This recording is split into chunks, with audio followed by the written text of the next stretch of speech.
রাসূলিল্লাহ আম্মাবাদ।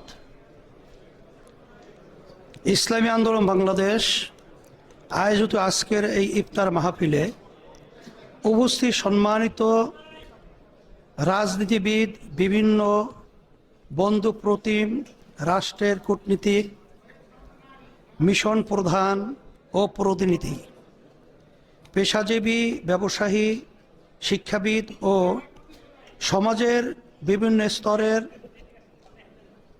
অংশীজনকে আন্তরিক শুভেচ্ছা ও কৃতজ্ঞতা জানাচ্ছি। আপনাদের উপস্থিতি আমাদের গর্বিত ও কৃতজ্ঞ করেছে। সম্মানিত অতিথিবৃন্দ, মাহে রমজান সংযম ও আত্মশুদ্ধির মাস, তাকওয়ার মাস। তাকওয়া ও আত্মশুদ্ধি যেমন জীবনে রাষ্ট্রীয় জীবনেও গুরুত্বপূর্ণ। এই মাস আমাদের আত্মসংশোধন ও রাজনৈতিক সংশোধনের উপলক্ষ হয়ে উঠুক এই প্রত্যাশা করছি। সম্মানিত অতিথিবৃন্দ, আমাদের ইতিহাস রক্তস্নাত ইতিহাস।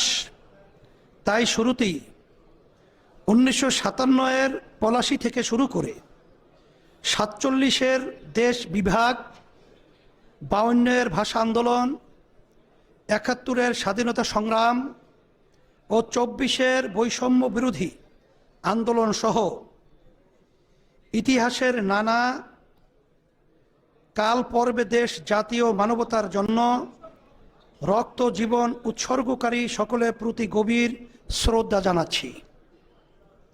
সম্মানিত সুধীবৃন্দ, আপনারা নিশ্চয়ই জানেন ইসলামী আন্দোলন বাংলাদেশ 1987 সালের 13ই মার্চ আনুষ্ঠানিকভাবে পথ চলা শুরু করেছিল।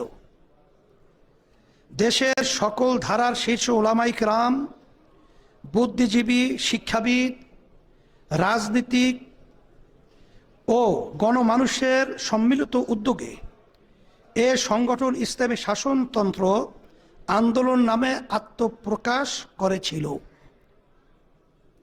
সেই 1987 সালেই আমাদের বোধোদয় হয়েছিল যে বাংলাদেশের সংবিধান নিজেই সমস্যাজনক। সংবিধানে জনতার বোধ বিশ্বাসের প্রতিফলন ছিল না।